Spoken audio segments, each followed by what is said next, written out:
I'm Racadio and you are watching Entertainment Vlog. Our next guest, award-winning actor, and he's been featured in numerous blockbuster hits such as Better Luck Tomorrow, Fast and Furious Tokyo Drift, Jasmine, Who are you? Warrior, and also the new Fast and Furious 9. Rocket engine? Impressive. I know. I am talking about Jason Tobin. Thank you so much for having me. It's such a pleasure to talk to you again after all these years. Let's get right to it with your legendary character, Asian American theme in Hollywood. Better Luck Tomorrow. Yeah, you know, Better Luck Tomorrow, it holds such a special place in my heart for so many reasons. My dream was always to be an actor, to go to Hollywood and be successful. When I went there, you know, I studied, I trained, and those were really tough years, you know, learning and trying to get into the business. But it all culminated with Better Luck Tomorrow. What's really particularly special and important to me is that I always wanted to be an actor, but I wanted to be part of something important. And Better Luck Tomorrow wasn't just a great story, well told, but it was a movement. And I feel like with Better Luck Tomorrow that I fought the fight for Asian Americans and their representation, our representation. So even to this day, like when I meet other Asian Americans or even non-Asian Americans that were influenced, that were inspired to go for their dreams and you know, make it in their fields or in our film business, it's just so humbling, and it reminds me that, man, with that one film I achieved my dream. This satisfaction that you know, I fought the good fight, and we really made something to let America know that Asian Americans are here and we're not silent, and that we are creators, that we can tell great stories, that we can be great actors, musicians, you name it. And yeah, it's just so satisfying. It's just so sweet to have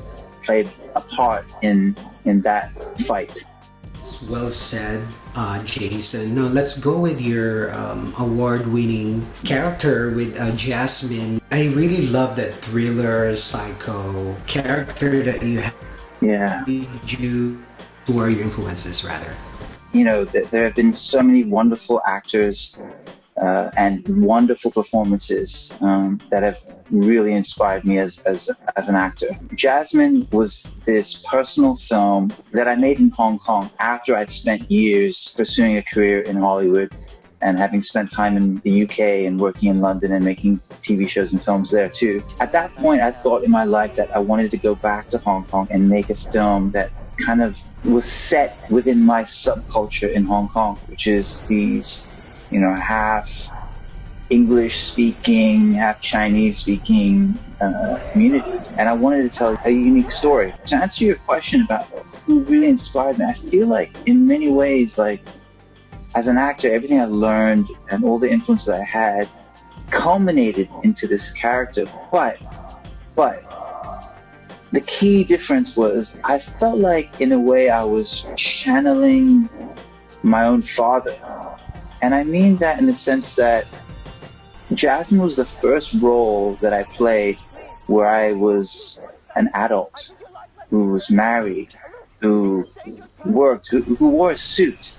So there was something about my father that kind of bubbled up in that performance.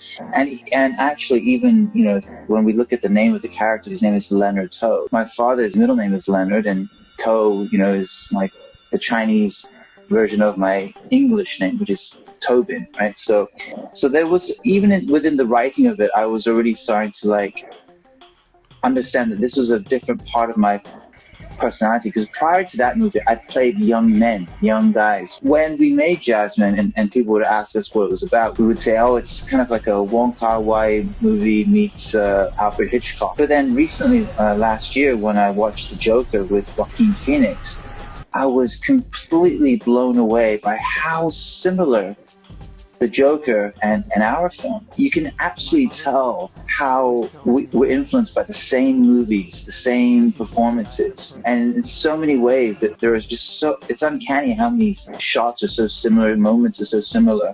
So now I call it it's the Joker, but without the budget and without the makeup.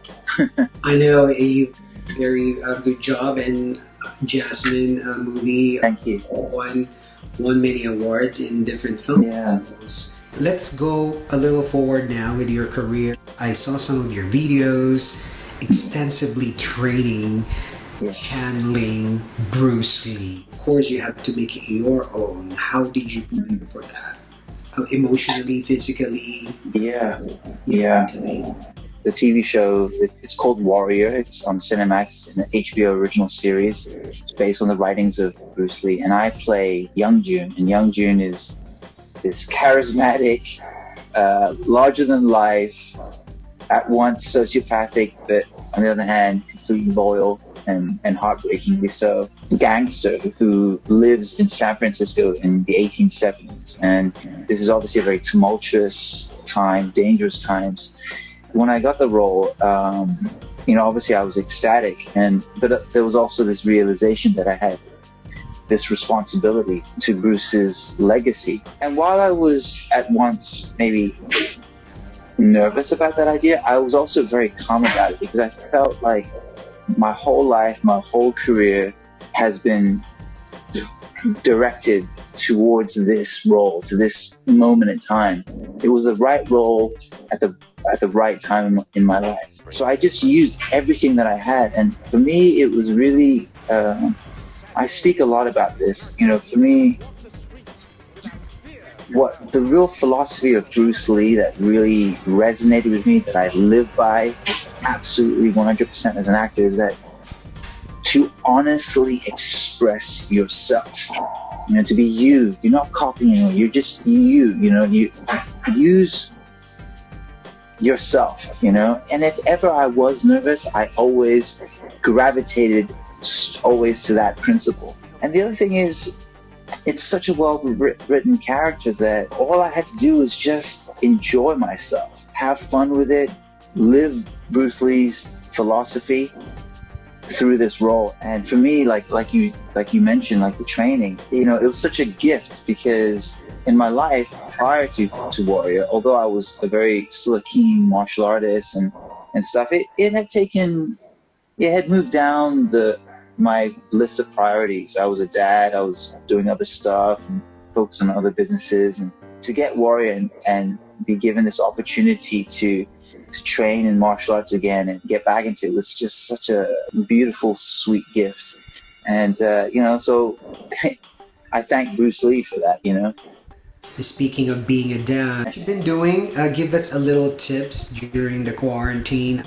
Unfortunately, I'm not with my family right now. When the coronavirus earlier this year, when it hit Hong Kong, we decided to send the kids and my wife to Australia to be with my wife's family, not knowing that, of course, a month later, this pandemic would spread across the world. And so since then, we've been kind of laying low. My wife's a little bit nervous about flying, but the kids are doing great. My wife's doing great. It's amazing how they've adapted.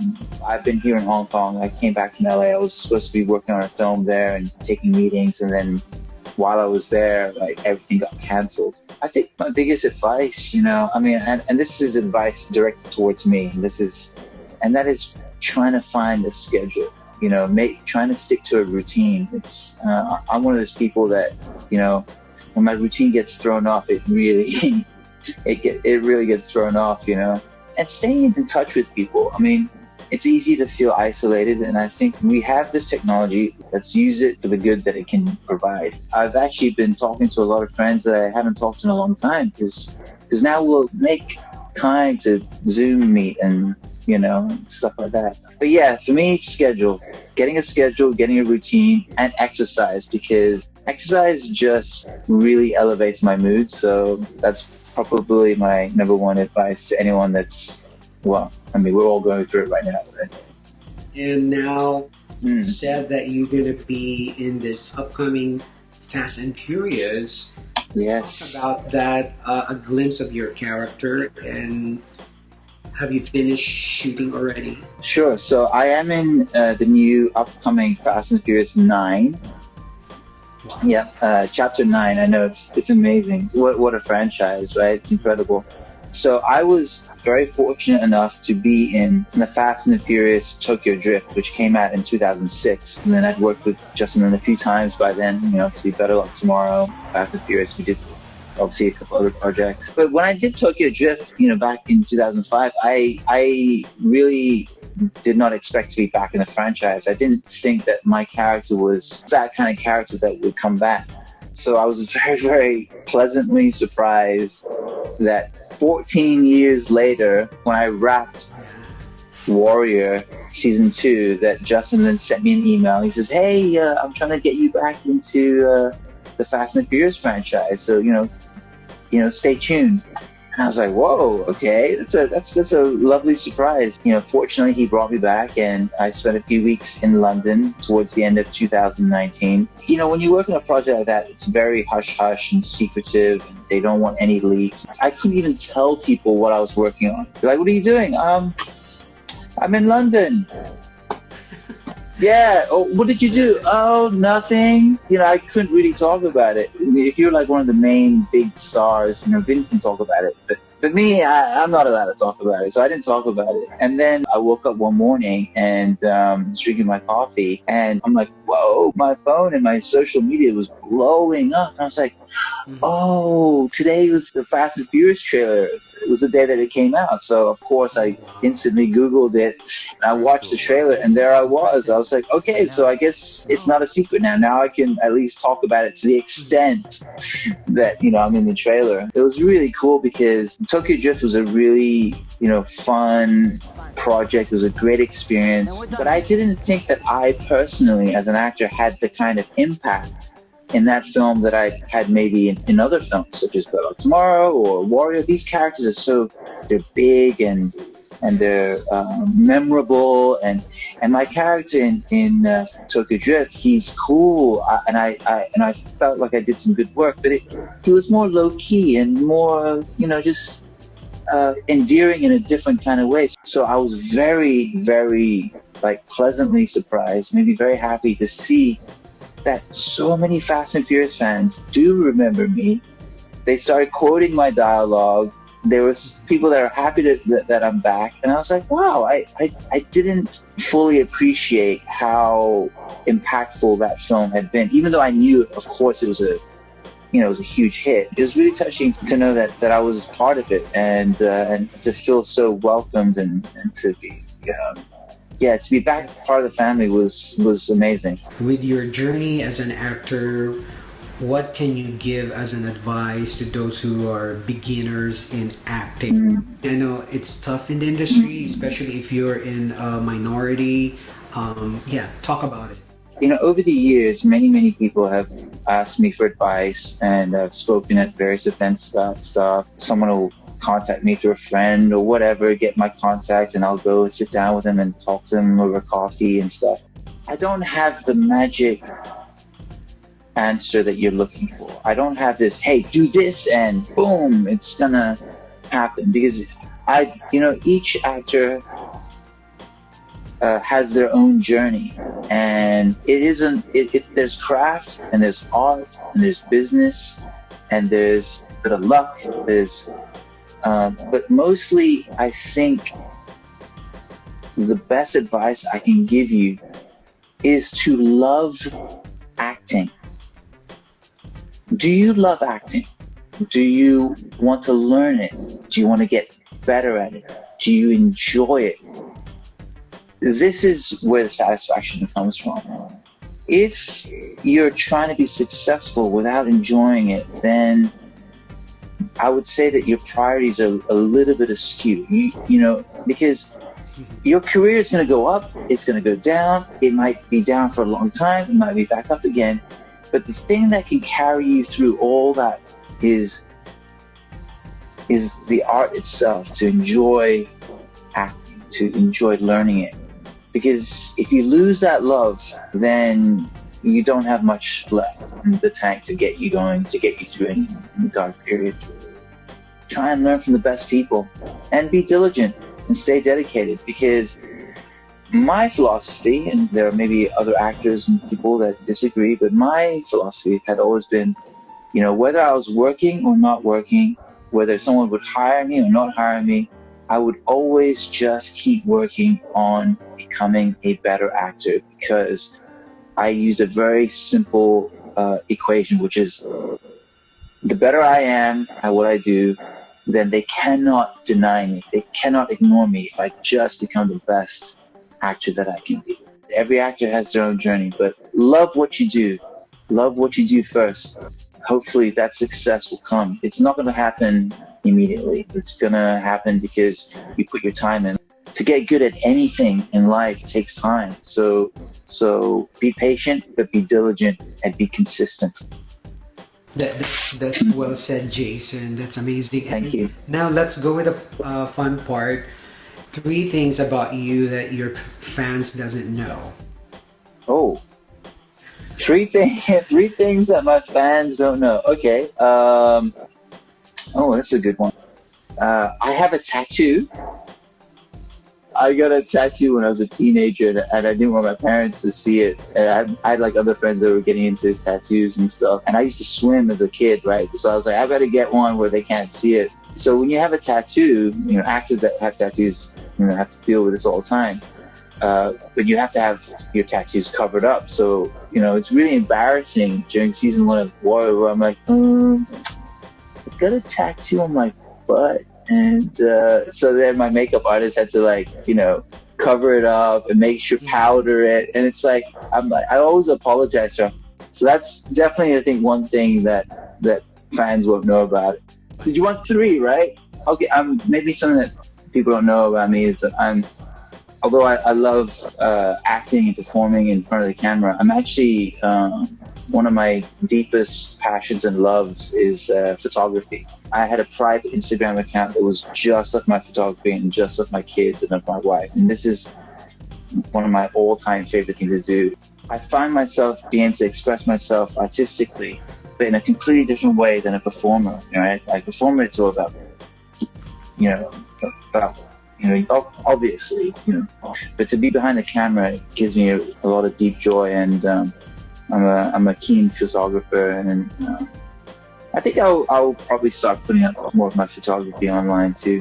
But everyone's a photographer these days, so. Awesome. Okay, the third. Yes. Oh, the last one. What else do people not know about me? Is that I grew up all over the world. My dad is an Englishman. He's a Brit, and of Irish and Welsh ancestry. Tobin is an Irish name. I was fortunate enough to grow up in Hong Kong. My mother is Chinese, but I spent several years living in the Philippines, and I went to a Filipino school in Dasmariñas. Oh, wow. Went to San Agustin School.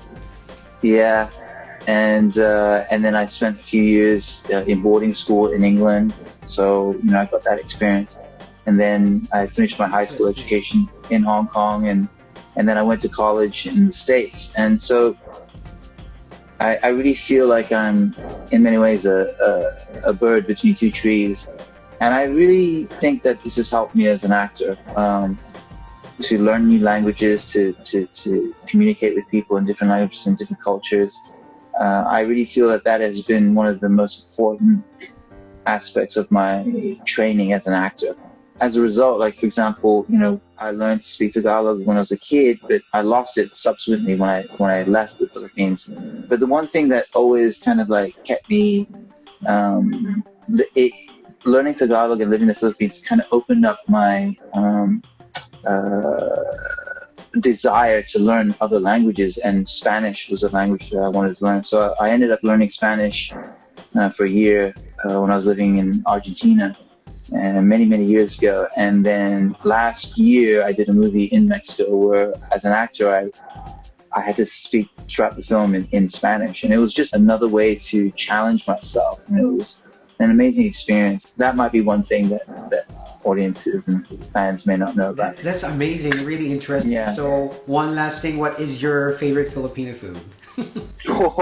So many, man, so many. Just one. Oh, just one? Okay. Wow, that's a tough question. Okay, I would have to say sinigang. Sinigang na baboy. Definitely is probably my favorite. But I love Filipino food, so like, you name it, I'll eat it. That's awesome. And yes, invite everyone on your social media, Jason. Oh, okay, yes. You can find me on Instagram. I'm mostly on Instagram, and my Instagram handle is at JSNTBN. And I'm also on Twitter under the same handle. Well, thank you so much for your precious time, Jason. I really Thank you. had time and learning all of those characters and how you really loved your craft. I really, really admire you as an actor, and thank you so much. And Thank you. Thank you. with your film Fast Furious 9. So that's amazing. And season 2 of Warrior comes out in October, so look out for that too. Thank you so much, Jason Tobin, for being on the show. Thank you so much, MJ. Until next time, I'm your host, MJ Racadio, and you are watching Entertainment Vlog. We live in interesting times. Bye, guys.